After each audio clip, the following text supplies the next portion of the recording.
Welcome to SUTV Live and a happy new year to you all. We're bringing you all the build up to this afternoon's 3 p.m. kickoff as the Blades travel to Pride Park to take on Derby County.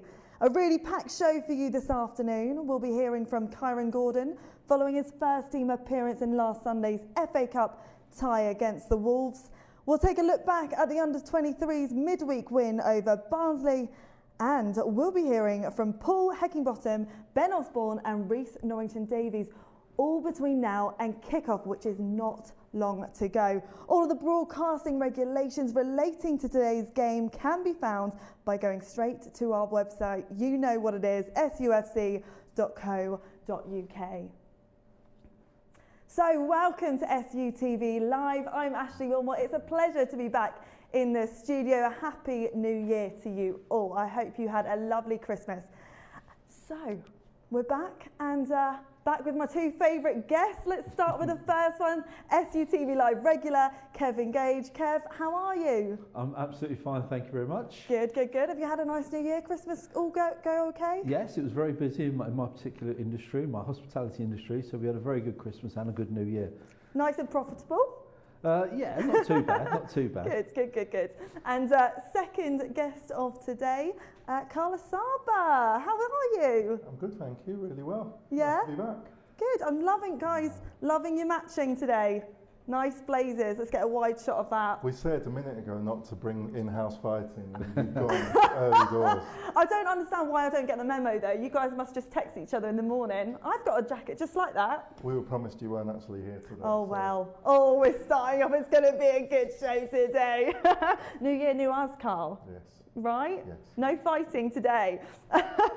So, of course, we've got a big game on our hands, Derby County. But first, let's just have a chat about where we're at. This is our first league game back this year, but we have played against Wolves. Kev, what did you make of that game? I thought we did really well against Wolves, to be honest. I think the scoreline flattered Wolves. I don't think it was a 3-0 scoreline, really. It's not an honest scoreline anyway. I think the manager said as much after the game. I think probably 2-1 was more realistic. You know, we certainly had some great chances. I know we're going to see a few of the highlights later on in the show, but we certainly gave a really good account of ourselves against, I have to say, an absolutely top-class Premiership side. Was hugely impressed with Wolves, even though they seem to be only playing in like second or third gear for 90% of the game. So yeah, good performance from us. Like you mentioned, we will be having a look at those highlights very shortly. But Carl, could we just say that was kind of like a pre-season warm-up for us? Well, it was good just to knock the cobwebs off, but it was strange leaving the ground. And I was not happy, but I didn't feel deflated that we'd lost and we lost 3-0 because, as Kev said, the scoreline it didn't show a true reflection of the game, and we had so many positives. Young Gordon at the back, and just the way we were able to play and go toe to toe with a Premiership and a very good Premiership team and give a good account of ourselves. You know, I've seen nothing over the last 3 or 4 weeks that, well, before that even, that goes against my theory that we can still get automatic promotion because we've got such good players. Indeed, we definitely do, and it feels like it has been so long. 20th of December was our last game. We of course beat Fulham, we can't forget that. We're having a really good run, and it is quite difficult to adjust when the momentum goes with all these postponements, isn't it? Yeah, it's difficult all round. It was good, as Carl says, it's good to get that game out of the way last week, albeit in the Cup, and from my point of view, I said in the pre-game show, I didn't really mind if we'd lost that game. I think in the overall scheme of things, it's actually done us a favour going out the Cup because we've got so many games to fit into between now and the end of the season. So we didn't need the distraction of any Cup ties. So yeah, it will be good today to get out again on a good run of form, or we were. It seems like a long time ago in the league now. I mean, it's going to be a difficult game today.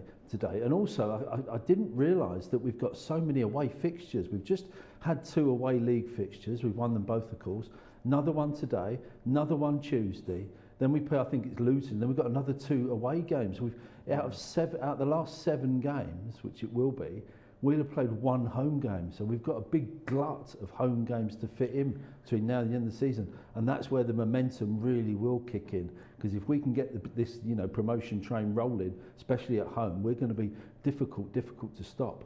I was going to say, Kev, Sheffield United are the fifth best away form in the league. So all these away games are actually playing to our advantage, so it seems, doesn't it, Carl? Yeah, we're playing really well, and the really good thing that the manager's got is such a good squad. You know, the squad depth is going to be key for so many congested fixture run, and the way he's able to pull players in and bringing in the young lads, Gordon, it will give everyone around the youngsters, especially around the training ground, a real boost that, you know, this manager's not scared to use us. He knows us from his time with us, and if he thinks we can do a job, we can. So that the atmosphere at the training ground must be so bubbly, and, you know, the old pros must be on their toes, because, you know, it's not about your name on your back, it's how you're actually training day to day. It's a really good place. Especially with so many youngsters as well coming through the ranks. And it feels like a playoff place is what we should be aiming for minimum, right, Kev? Oh, 100%, yeah. I mean, it seems strange we're saying this, because 3 months ago we were looking down, weren't we, and wondering what the hell was going to happen regarding the bottom of the table. So yeah, it's all to play for. And the last two away wins, you know, the really quality away win at Fulham, which was set a real marker for, you know, for the rest of the division. And you can see how good a result that was when you see that Fulham go to Reading and beat them 7-0. So that shows you know how well we did to come away at Fulham with that victory. So if we can just keep the momentum going, hit a little bit of form, especially in the next 2 or 3 weeks, you know, if we can get through these away games with maybe, you know, 7, 8, you know, 9 points, something like that out of the next 4 away games, including today, then we're in a fantastic position for the running for the last 15, 20 games. We really are. And go on, Carl. To say just what the manager, the change of manager and the management team they're unlocking performances from the players that we haven't seen all season. The away at Fulham match, I was sat there and I was clapping constantly at Hurahan and Norwood, who were just so disciplined against the best team, you know, so far in the division.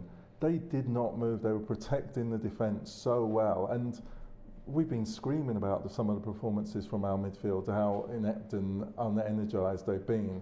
And this manager has unlocked the true potential of this squad, and it's just exciting to watch him do it, and I'm really happy for him. And speaking of the manager, of course, Paul Heckingbottom is away today due to COVID. We do wish him all the very best. But look at these stats from our past 5 games with him at the forefront. Not bad running, is it, guys? Yeah, that's a decent unbeaten run, isn't it, of course? I mean, the Bristol City home game was nice to get a home victory. That set the ball rolling. We thoroughly deserved to beat Cardiff. And again, the result flattered Cardiff there, because we thoroughly dominated that game. They got a late goal, which, you know, gave a few people the jitters. But we were comfortable all through that game. And then, as we've already spoke about, you know, just the solid professional performance against Fulham. It was just so good to watch. But the match that stands out for me there was the Cardiff one, because obviously the first game at home to Bristol was it was the euphoria and everyone was behind it. But we weren't going in at half-time leading, and the way the manager just kept them, you know, don't change what you're doing, don't chase the game, you're playing really well, was really good. And we went out comfortable winners, although the scoreline 3-2 wasn't, it made it look closer than it was. The actual performance was brilliant, and I've just thoroughly enjoyed watching the players and how they've been performing for the manager. Well, hopefully we get another 3 points under our belt today. Let's take a look at the league table as it stands. We're sitting 13th in the table. Yeah, well, we'd have taken that, wouldn't we, 3 or 4 months ago? We were happy with that. But I mean, I don't know about anybody else, but I always look at the games in hand, and I automatically give us, you know, the corresponding points. So I'm looking at that thinking, well, Huddersfield, we've got 4 games in hand on them, so that's 12 points straight away, which takes us right, you know, above them. It doesn't quite work out like that, of course, but you know, realistically, the way we've been playing and the results we've been getting. As I said, if we can get 7, 8, 9 points, possibly, you know, maybe 10 would be great. Of course, 12, fantastic. But I mean, that really puts us in a great position. And as I say, with the glut of home games that we've got to come, we'll be playing Saturday and then a Tuesday home game. And trust me, Carl will back me up on this. The home games on a Tuesday are no problem whatsoever. You don't mind playing those. Yeah. It's when you've got to trawl halfway across the country to play an away game with maybe an overnight stay or a 2-3 hour coach trip, that's when it begins to take its toll. So playing on a Saturday and then having a home game on a Tuesday is actually, you really look forward to that. And especially Tuesday night games down here are always really, really special, I always found. I love playing down here in the evening. It's fantastic under the floodlights, and there'll be 30-odd thousand people roaring us on. Are you a big fan of a home game on a Tuesday as well, Carl? Loved them. The atmosphere here under the lights is second to none. It's top drawer. And that, as Kev says, the momentum of our home matches will, with the fans behind them. But we've got to just focus each game in hand. As Kev saying, we see 4 games in hand and we're giving ourselves 12 points. That can easily derail things. So I know the manager and the management would just be saying Derby, because you can lose to Derby easily, doing a half-decent performance. So today the boys have got to be right on it. Well, let's take a look at how those boys line up today. Team news from Sheffield United here. We do have 3 changes from the Wolves game. We've got Egan in for Kyron Gordon, Norwood in for Howrah-Hayne there, and Njai in for Osborne. Carl, what do you make of those changes? Yeah, it's really, very positive to bring in Egan after the way Gordon played. It's great. Obviously, feel a little bit for Osborne, because I thought he played really well, as he has most of the season. He's been a great performer for us this season. But you're bringing in Njai, who, he's just lighting up our season. And Norrington Davis has been great. So, he's good. And Norwood, as I said, he's adding discipline again now. He's got the manager's unleashed potential in him, and he's playing his role along with his excellent distribution. He's actually been very disciplined and working defensively really well. Yeah, to see what Carl's saying. I mean, the Egan one's an obvious choice, isn't it? He's always going to come back in. Norrington Davis did absolutely nothing wrong against Wolves and deserves to keep his place. But the interesting thing for me is all season we've been trying to fit Ndai or McGoldrick into the team. It's been one or the other. I don't think they've played together through the season. So it's an actually really, really positive attacking lineup that Heckingbottom has picked here, because we've got Billy Sharp as the focal point up front, and we've now got McGoldrick and Njai, who are similar type players, just floating around Billy and making their runs and getting on the ball. So I think it's a really positive move from the manager. Well, speaking of the manager, like I did mention, he's away due to COVID, so wish him the best. And of course, Stuart McCall and Jack Lester take charge today. Kev, I know you've been in a similar situation where you've had these last-minute changes. How did you cope with them? Yeah, it's I didn't realise Heckingbottom wasn't there today until I read it this morning. And it took me back to my Aston Villa days, believe it or not, where the late great Graham Taylor missed a match at Man United. We played Man United on a Saturday because his daughter was getting married, and it was all feels like a fair reason. Yeah, he was a big family man, Graham Taylor, and it was all planned. Everybody knew about it. There was no pressure, no aggravation, but it didn't really make any difference to us whatsoever. All the preparation was done through the week. He just didn't travel the side, didn't get to watch the game. We drew 1-1 at Old Trafford, so it didn't affect the performance in any way. I think with having someone as experienced as Stuart McCall on the sidelines will be invaluable anyway. I think if you go back three months to when Heckingbottom was appointed, if we'd appointed Stuart McCall, we'd all be saying what a great appointment, what a great manager he is. So to have someone behind the scenes like him, absolutely no problem whatsoever. You don't think it will disrupt the team at all, Carl? No, of course it's a little bump, but Stuart and Jack, they're wonderful. They're great additions. I was in the team with both of those, and when I see Stuart on the side, it just makes me laugh, because I know what an infectious character he is. He's been there, he's done it, and great additions to the backroom staff. I imagine Paul Heckingbottom will be on a phone call somewhere along the line if he's feeling up to it. So we did mention the game against Wolves. I think it's probably about time we take a look at how things played out against them. Let's take a look at the highlights. Fantastic to see first team football again. Meanwhile, Billy Sharp here for Sheffield United, presented with an opportunity. Osborne now for the Blades, looking for David McGoldrick. Another chance for Sheffield United. This has been a really good start by Paul Higginbottom's side. Osborne neatly worked here for Norrington Davis. McGoldrick in the middle, all on his own. David McGoldrick, chance to take a touch, and it's going to be cleared off the line. Well, McGoldrick was given the freedom of Molyneux there. Oh, that's a mistake. Fabio Silva, he's got support from Pedence. Time for a touch, Pedence! And for all United's good play in the opening 13 minutes, Wolves, with their first shot of the game, find themselves 1-0 in front. Towards the far post, might break from McGoldrick. Sharp's in there!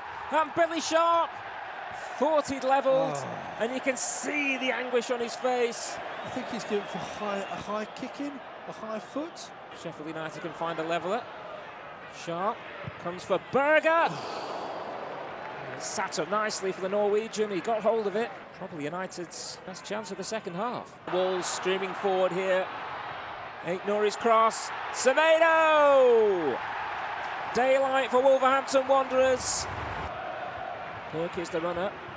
Kilman the defender. And goes across. Billy Sharp! What a save that is! Sharp hits the ground in frustration. Jimenez gives chase. And Fodringham's lost this one. Trying to get back. On the floor now, Fodringham. The goal is gaping for Pedence, who accepts the invitation. Bags his second goal. Wolves' as third. It's all over now. So those are the highlights against Wolves only 6 days ago, and we're back in action today. But first, let's hear from Paul Heckingbottom and what he had to say post-match.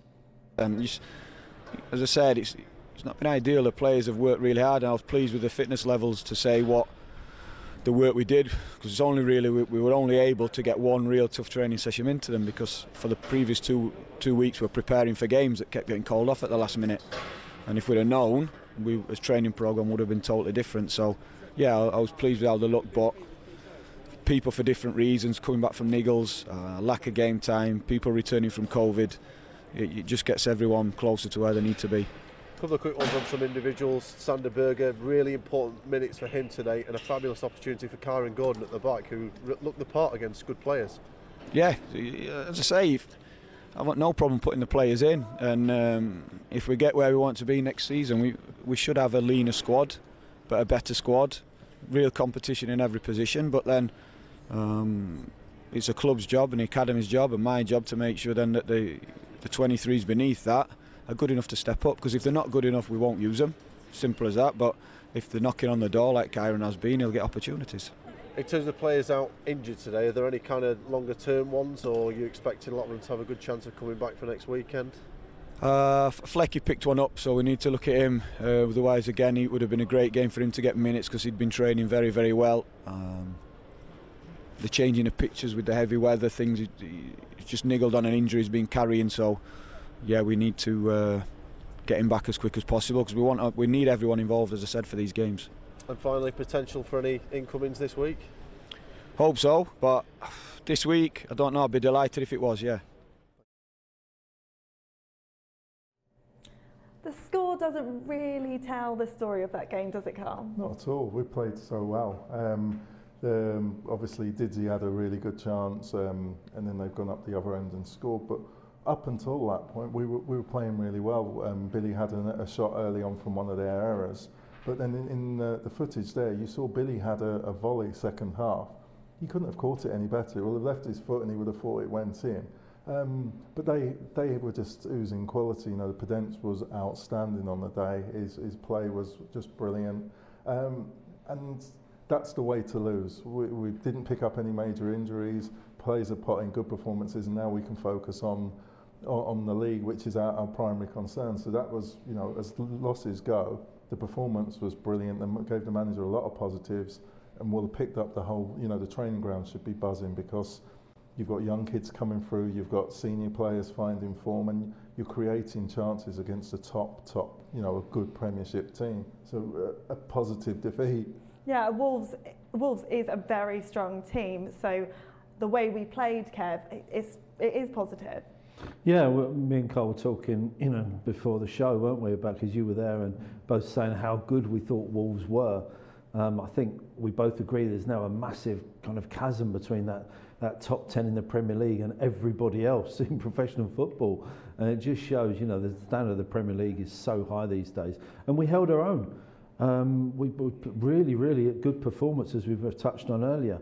We had our chances and we could easily have gone 1-2-0 up, and it would have been interesting to see how Wolves would have coped with that. I think they'd have probably still come out winners, but it would have been great to see us score a goal, you know, and get on top for a while. And lots of positives. Really interesting to see what Heckingbottom said about the under-23s. You know, he will give them a chance. He knows them all. He's been with them obviously for a couple of years. He knows how good they are as well. A great crop of youngsters coming through, and they will get opportunities. It was great to see a couple of them on the bench as well on at the Wolves game, even though they didn't get on. Obviously, it's just having a taste of the atmosphere and being around the senior pros and that first team environment. Fantastic for them. And I'm going to ask you both a controversial question here. Should the disallowed goal, should it have stood? Well, Kev, you're like, well. Yeah, I'm ready to fight someone. My first reaction was I was astounded it was chalked off. You could see Billy's reaction. I mean, he was really unhappy. Obviously, he was fuming.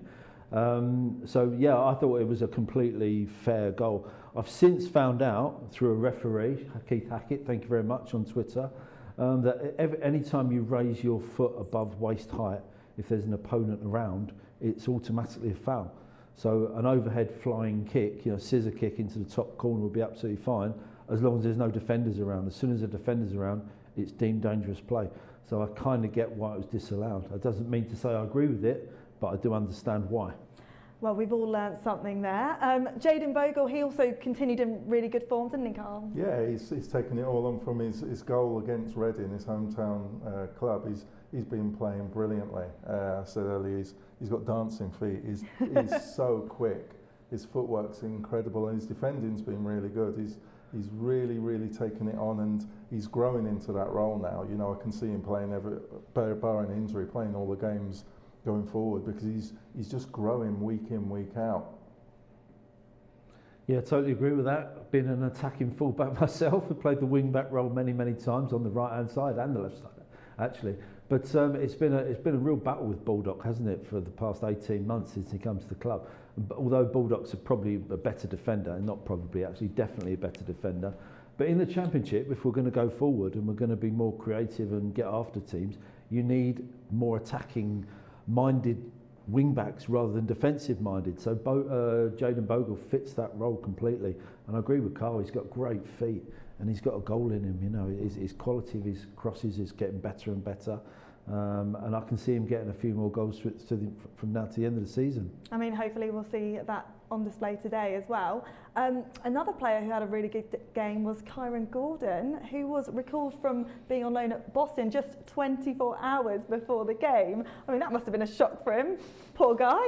No, well, I mean, it's a call up he wants, isn't it? But it's fantastic, isn't it? You know, we spoke about it earlier. He's just perfectly good enough. He's played enough under-23 games, so it's exactly the right thing to get him out on loan, you know, in pro football or very good non-league football with senior players who will buffet him about and he'll learn a few tricks of the trade, you know.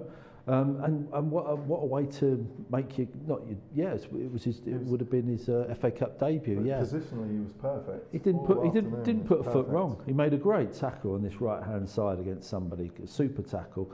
He was in the right place at the right time. He just did his job without any fuss. You know, just got on with it. But the manager put him in the centre. That was a bit that just astounded me. He didn't put him to the side of Bash for Bash to sort of cover most of it. It was like, well, you're pivotal, and he did well. And when Paul Robbo made his mistake, he was there picking Robbo up, and so, you know, just the mental side of it. He's not just worried about himself playing his first match away at Wolves. He's actually helping fellow more senior pros. I thought it was a brilliant display from him.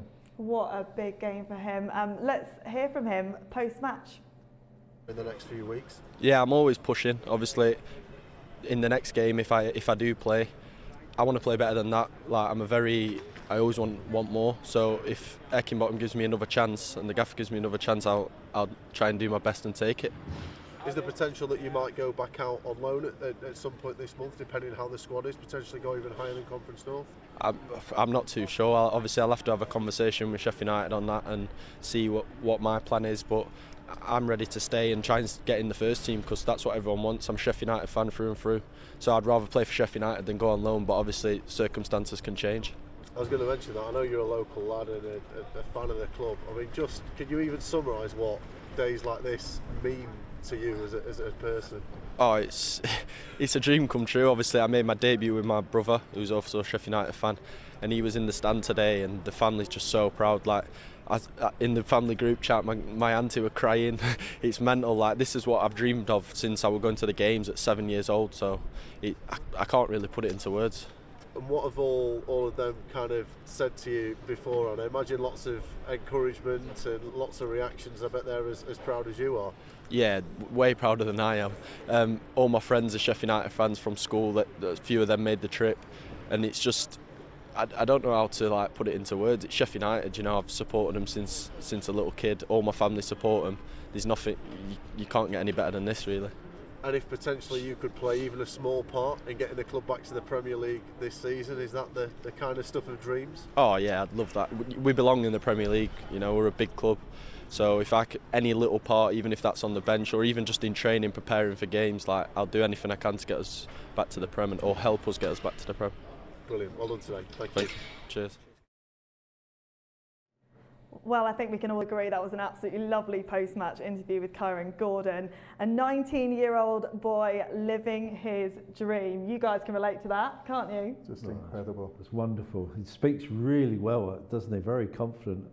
Yeah, he just seems so happy to be playing for Sheffield United. He clearly doesn't want to go anywhere, does he? Of course, and that's the flip side of what we were worrying about with the Slav Revolution, that we wanted to see big signings in January. I don't think it can get any better than that. A local boy playing for his local club with his family, you know, forget £30 million players coming from nowhere. This boy representing us and giving his heart and soul for his family group chat. Priceless. Priceless. No, it is. That's what it's about. He, of course, came through the ranks at the under-23s, and they were in action against local rivals Barnsley just the other day. Let's have a look at how that played out. Miscontrol by Brewster, but he's done well to retrieve it, then gets the early shot away. Brooks will give chase here. He's going to get there as well. First time cross. Picks out Ryan Brewster.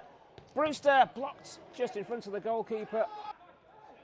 Good first touch by Ackroyd. Early cross is a good one, and Barnsley take the lead. Raymang, the scorer. Approaching the half-hour mark. Capello sends it in, and there's the header.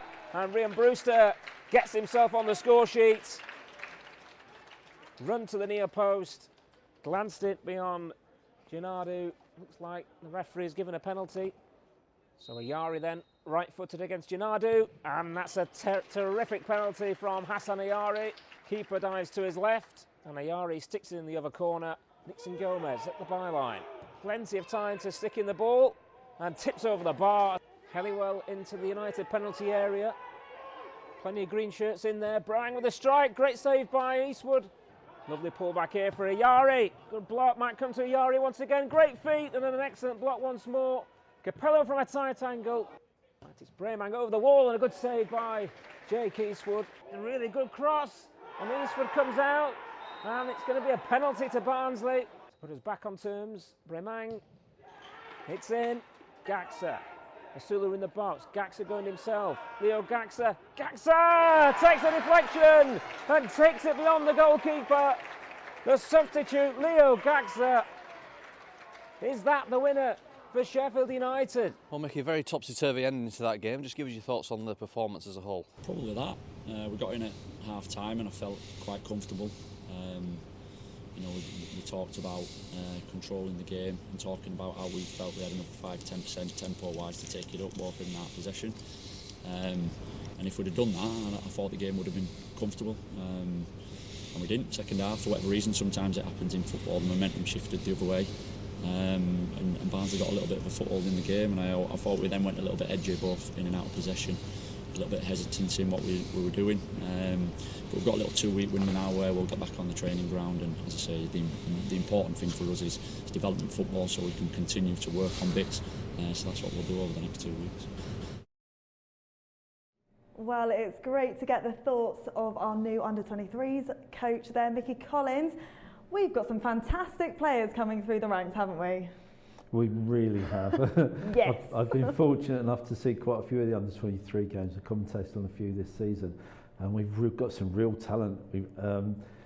We've got quite a few out on loan as well, getting valuable experience. You know, I think we'll see maybe 4, 5, 6 under-23s coming through in the next couple of years, and not just coming through and sitting on the bench. I think they'll be actually in the team.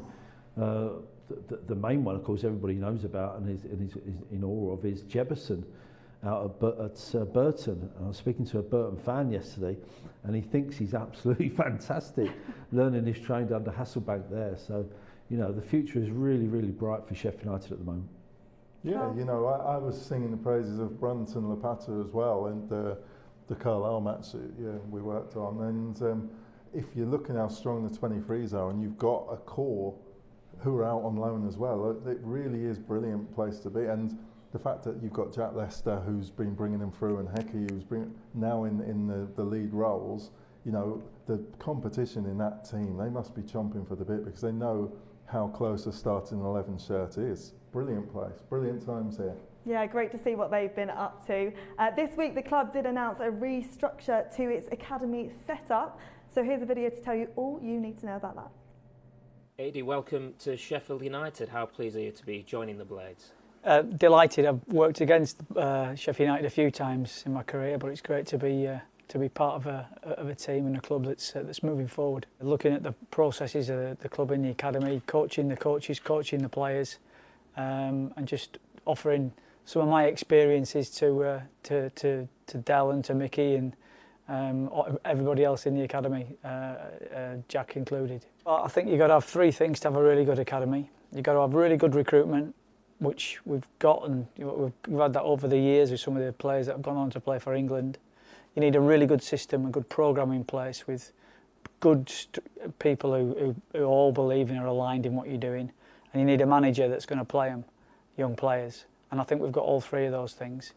And from what I've seen in the couple of days that I've been here so far, there's an awful lot of talent that's looking to burst through.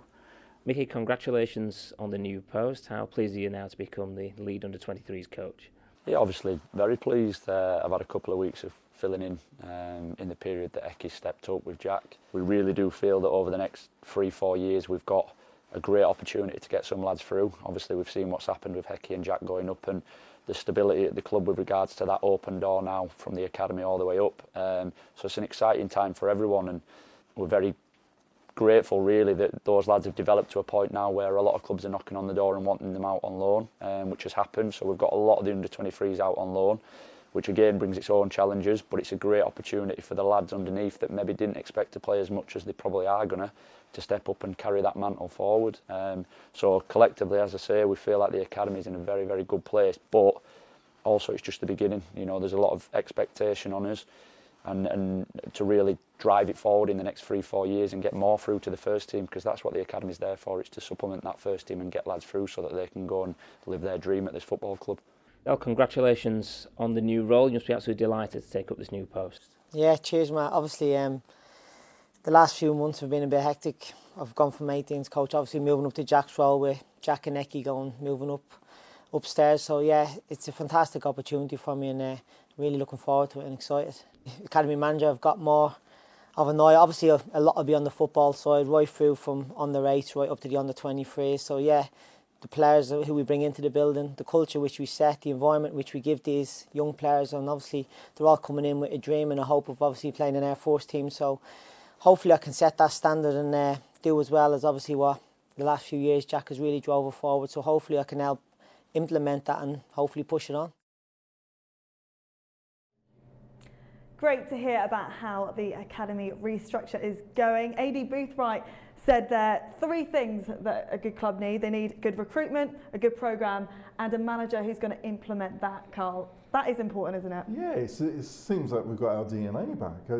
Like we've had 3 months of being in the twilight zone where I didn't know what was going on, but we're about bringing young, good players through from the area. You've got great recruitment, you've got people who want to play, and once you come to this club, the players develop so well. And I just, we've had whatever it was, August until late October, November, just not being us, and now it all seems to be getting back in place, and it's so positive that the young kids are actually going to be played, whereas we were looking to buy this man who we've never heard of, or this person.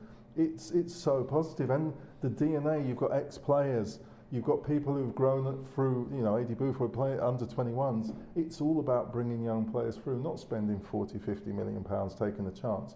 Breed them how you want to play them, and the key thing is play them. And you've seen Paul Heckingbottom's just play Gordon, so it's all, I'm all buzzing, all happy again. There's so much energy. Positive, yeah. As you say, Carl, we're out of the twilight zone. We can see the light now, can't we, Kev? Yeah, it's a good job we're not spending 40, 50 million. We haven't got that money, have we? Wow. So it's definitely the right way to go. You know, we had this conversation a few weeks ago when the appointment was made, and I think it's one that all Sheffield United fans probably agree with deep down. We've gone through the multi-million-pound transfer thing, but we realise that's not the case anymore, and we need to all get behind the Heckingbottom and all his staff and all the players, obviously, but certainly the young players coming through. Well, we've got about 20 minutes or so until kick-off, but there's so much to look forward to. So let's have a look at what is coming up. Tuesday, 18th of January, we'll be here. John Rawlings, along with Rob Kozlak and Kevin Gage. You are back again, Kevin, against Preston North End.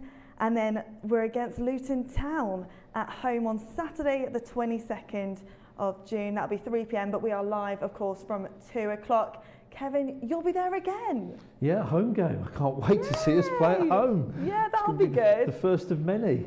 Yeah, filled Bramwell Park. It does feel a bit weird when everyone's away. It's just a bit quiet here, but it's good to have your company here with us in studio. Now, let's take a look at how the teams line up today, starting with the visitors, Derby County. Let's have a look. Who catches your eye there, Kev, in Wayne Rooney's team? Well, Stearman we know all about, don't we? I mean, he must be about 42 years old now, doesn't he? Played about 1 million games. But Stearman and Curtis Davis are the two centre-backs. I mean, if we can get Njai on the ball, if we can get Bogle running at those two, you know, we are going to cause them problems at some stage. Billy will be flitting about between them, causing them problems. But there's no superstars in their team, is there? It's names some of the names we do know. Tom Lawrence has scored a few goals this season. Luke Plange is a highly rated centre forward. I think they got it from Arsenal, so he's a decent player. And they're not. I mean, we're playing Derby; they're bottom of the league, but it's obviously a false position because with the points deduction, they've actually lost more games than we have this season. They've only lost 7 times, and we've lost 8. So they should be mid-table on level points with us. So although we're going to a bottom of the league side and you know we're expecting to win or hoping to win, it's going to be a difficult game. It is very difficult. And also Kazim, my good friend Colin, who all the Blades fans will know, he's come back from injury and I think he scored three goals in 4 games. So I hope we're a couple of goals up before he comes on because he's in great form and he's playing like Billy. They're both veterans and they're playing like little whippersnappers. I don't know how they play, Carl. Let's recap as well the Sheffield United team here. We do have those 3 changes, of course, from Wolves. Egan in for Kyron Gordon, Norwood in for Harrahane and Njai in for Osborne. Carl, what do you make of that? I'd like to see how Sander Berger's going to step up. He's getting more match fitness under his belt. He played well. He really, I love watching him because I can't work out how he goes past people. You know, he doesn't seem to ever sprint, but his ability he glides past them. And I do think he can be the key to us going on and on because he retains the ball, he drives us forward, and if he can keep getting the ball to Njai, to Bogle, to Didsey, you know, I think it's a great lineup we've got. Do you think, Kev, that it's difficult from a management perspective because tactically they're quite flexible? They've had 5 different formations in the last 6 games. So is that hard to come up against? I generally don't think it makes an awful lot of difference to most professional teams. You know, we have our set way of playing. We know what we're doing. And it's up to us to impose what we're doing on the opposition, whether they play, you know, the 4-4-1-1 or whatever, the 4-3-3. It really doesn't make a jot of difference. If one particular player is causing you problems, I think the manager can address that at half time, or you can look at it or change something. But when you go out to play the game of football, you know what you're good at. You've got the players in the right positions. You know their strengths. You know what you want from your team, and it's up to you to go out there and deliver, really. And like I mentioned earlier, we are travelling really, really well. We've scored in our last 7 away games and 4 clean sheets in the last 5 games. The bit I've enjoyed most since Hecky's taken over is the urgency and the determination when we've lost the ball to get it back quickly. And we turn it over and we harass players into giving us the ball back, and then we counter. And I think that the increase in our tempo and our desire has been the biggest difference I've noticed in the 2 managers. Hecky's just getting so much out of the players. I know no players not trying for a manager, so it's not like they weren't trying for Slav. But I really feel Heckingbottom's managed to unlock another percentage out of each player, that they trust each other and they're giving so much more. And the way we're turning the ball over is a big factor, and I hope we're going to do this again today. And we really do need to be able to turn that ball over, because Derby County, like we said earlier, is going to be a tough opposition for us today. Yes, 100%. They are going to be tough. There's no real pushovers in this division. It's quite a competitive league, isn't it? But, we say this week in, week out, we have so much quality in our team. We have to make that count.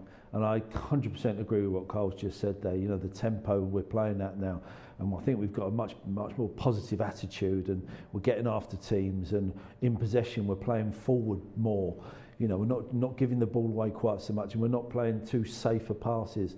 We're looking forward, and we're pushing men forward and making forward runs. It's just a lot better than it was. The players are taking responsibility. Yeah, they're actually dictating, you're going to have the ball and go forward, instead of I'll give it to him and see if he'll do something. It's, I'm going to push us forward and drive us on. The boys are taking collective responsibility. I think you get the sense, we get the sense they're enjoying playing for the manager now as well, whereas before, I think the communication was a little bit difficult. Yeah. I mean, we struggled at times listening to his interviews.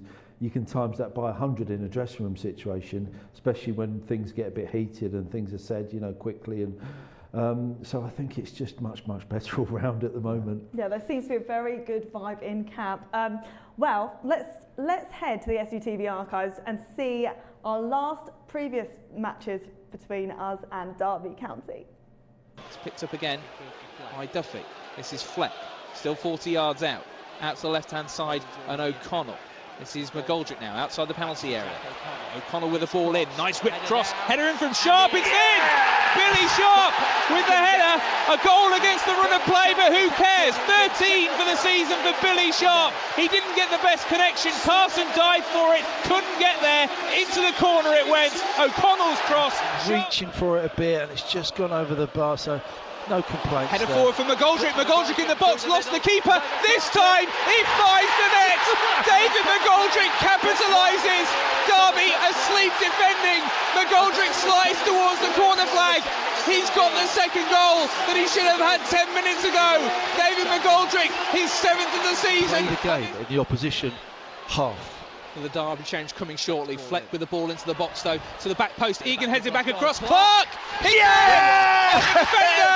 Leon Clark with the goal. Sheffield United have their 3rd, and Sheffield United will have a 3rd win on Boxing Day under Chris Wilder. 6 minutes to go. They have a 2-goal advantage. Leon Clark off the bench in the goals. Sheffield United 3. Oh, it's great to look back on days gone by. But for today, let's focus our attention on Derby County against Sheffield United away today. Now, of course, we have exclusives on SUTV Live, and we've got a great one now from Rhys Norrington-Davies, who sat down with Matt Young to talk about how excited he was to be starting today. It was obviously good for myself and a personal note to be back in the team.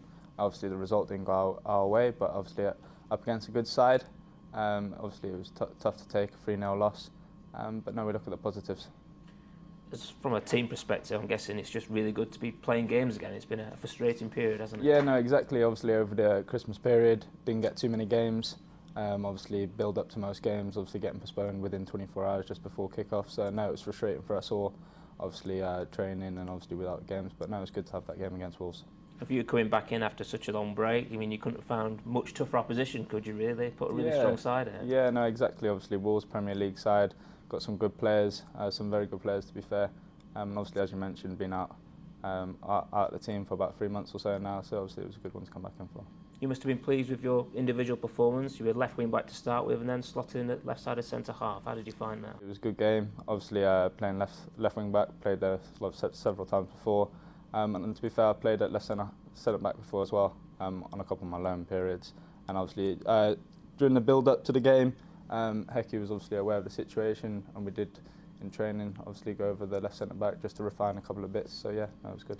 And do you see this now as a real opportunity to sort of restamp your authority on that left wing back or left-sided centre-half slot again? It's been tough, and the Stevens obviously come in, and the competition is fierce, isn't it? It's been obviously a frustrating couple of months for myself, but as you mentioned, the competition with myself and obviously the other left-sided football players, it's good. It's good to have that challenge, and hopefully, as you say, I can stamp my authority back in the squad and hopefully keep myself in the starting 11.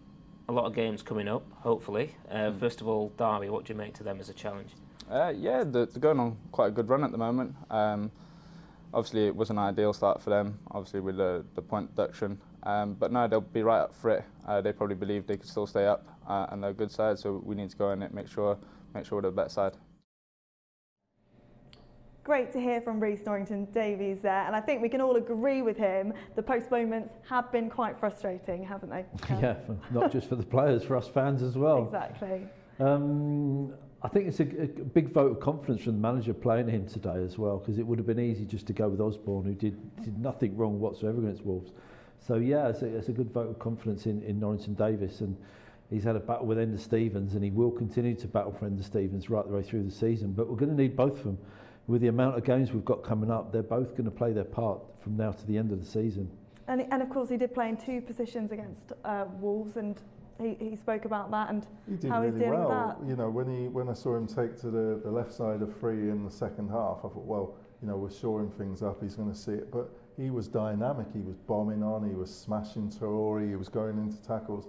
He really gave us a lift in that position. So he's arguably another one of the players who, earlier in the season when things weren't going well, didn't deserve to be dropped. You know, he was doing as well as anyone else. But unfortunately for him, he was sidelined, but showing great character he's got in, and, you know, I hope his performances keep him in. And it's great that he's thriving off that competition to be in that first team, isn't it? It's just good to see that attitude. You have to have that attitude as a professional footballer. There's always going to be someone ready to take your place. It's a squad game now. In past decades, you maybe got a bit more comfortable in your position. You knew you wouldn't have a lot of competition. You could maybe play an ever-present, as they say. You'd go through the season.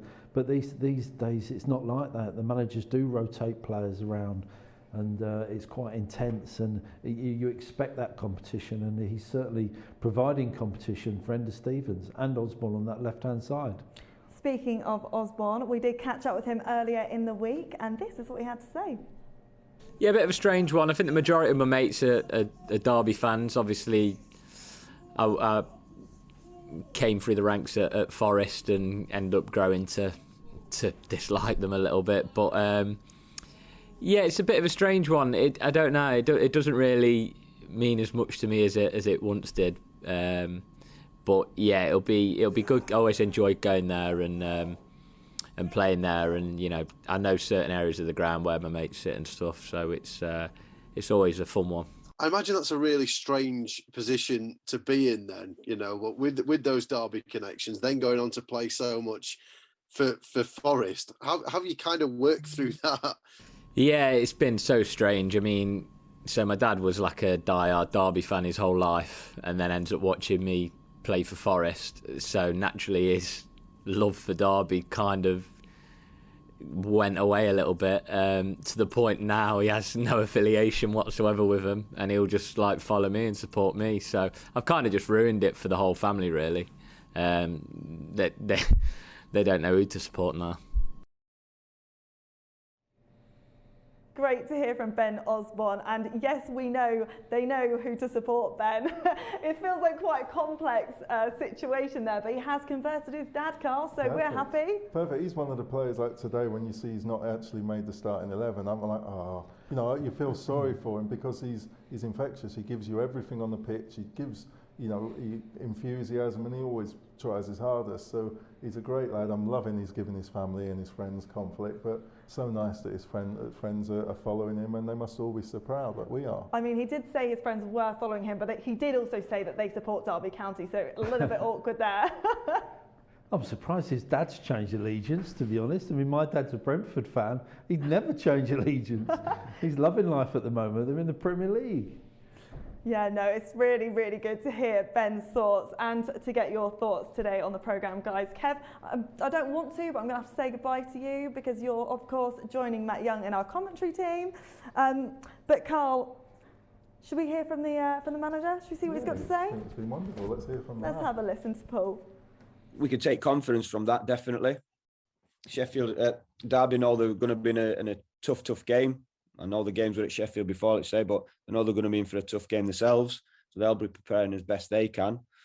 But those games are gone. You know, as I say, they've developed, their style of football's developed as the season's gone on, and they're in a good place at the minute in how they want to play. So they'll just be taking this game in what is at the back end of a good run for them in terms of the league form. So no, I don't think they'll be reading too much into those last two games against us. And neither will we. We won't take anything for granted. We know it's going to be a tough game playing at their place in the form that they're in as well. And clearly, Paul, from your perspective, you'll just be hoping that you can carry on where you left off at Fulham. It seems like a lifetime ago where that happened, but the league form up to that point under yourself was in a really good direction. It's unbelievable, really. And this week sort of capped it off. I just want it over with. I want to be back in the building when the games are going. I mean, it'll be one league game in over 6 weeks, and that's incredible. Like in the middle of a season, and we know, well, as I said, we know it's not ideal. So we just want to get playing again, get the league going, and just forget all about the things we've had to go through in terms of the over Christmas period and last week, and then me personally this week, and just get going and start picking up points again. So yeah, once we do get going, once this Saturday hits, then it's going to be relentless and non-stop till the end of the season. Great to get Paul Heckingbottom's thoughts there. Of course, joining us via Zoom because sadly he does have COVID. We're wishing him all the very best today. Lots of points to take from there, but it has been, as he mentioned, nearly a month since we played a league game. So they'll be raring to get out there today, won't they? Yeah, of course. It's really, obviously, the unique circumstances. They're building up for games and they're getting called off regularly, and it's hard. It's not like the boys are resting or the boys can focus on from mid-December to this match. They're preparing all the time, and you're dealing with the ups and downs of anticipation and then disappointment. So the manager's not had an easy start to his second managerial start here. But it's a big game. You know, they're not silly. It's a local grudge match, and Derby, we've been coming against teams who are on good runs, and Derby again have just gone on a good run, and but for their points deductions, they'd be mid-table and looking at the playoffs themselves. It's a really tricky game. It seems like today's game will be quite a statement game. If we get those 3 points and stop their run at the moment, that'll be a real confidence boost for us. Well, I think everyone's looking for the bubble to burst, because we've had our statement game. We had the match where Paul's first game, then we've gone on, then we've absolutely put in a stunning performance against Fulham, and then the worst possible thing could happen for us was to stop our momentum. So it's been unfortunate, but we've got to overcome it. I felt personally Christmas was going to be us catching up because we've got the squad to rotate and have more fresh players on the pitch than the others. It's unfortunate, but the manager's dealing with it, and the players are a great bunch, and you can see they're very tight. And the schedule is relentless. As he said, it's relentless and non-stop until the end of the season. I mean, we have got, I think off the top of my head, it's about 7 games next month. I mean, it just doesn't stop, and we just want those 3 points every week, please. Well, I want January window to go, because that's my concern now. It's getting late in the window, and I don't want any big clubs to get injuries from the Premiership and say, oh, well, we're going to take him, because we're going to need as many players as we can. You know, if no one goes out, or 1 or 2 go out now, great, but you don't want to lose some key players later on, because the rotation of this squad for all the catch-up we've got to do on our fixture list is going to be key. And we've got the squads, the manager's showing he's unlocking them, and the potential for us to go on it is massive now. And in today's game, who could be the difference between the two sides? We've got about 10 individuals in our team who can win us a match. I'd like to see Bogle take it on, as he's been doing, but obviously it's going to be all eyes on Njai. You know, he's just growing and growing. He came on against Wolves and he went through them, and he's just sparkling, but I can't not see Billy scoring. You know, he's been in such good form, he's in such great condition. Waiting to hear if the club are going to re-sign him, because I think that'll be a great boost for everyone as well. Do you think they will utilise the bench today? Well, you've got Brewster, you've got good players on the bench who, if we're not winning or we're not performing, the manager or the management team will make the changes. So that's a great thing for the starting 11 as well, knowing that there's people on the bench who will come on, and the manager showed last time out he'll sub you at half time if he doesn't feel your performance warrants another showing. I feel like I'm getting a vibe that you predict a win today, Carl, is that right? It's going to be a tough win. I think it's going to be 2-1, 2-0. But it's going to be a hard match, but I thoroughly believe in this team and the way they're playing. 2-1 or 2-0, well, let's see. We'll be back with you at half-time. But right now, let's head over to commentary with Matt Young and Kevin Gage. Enjoy the game. Almost a month since United's last championship encounter, the Blades returned to league action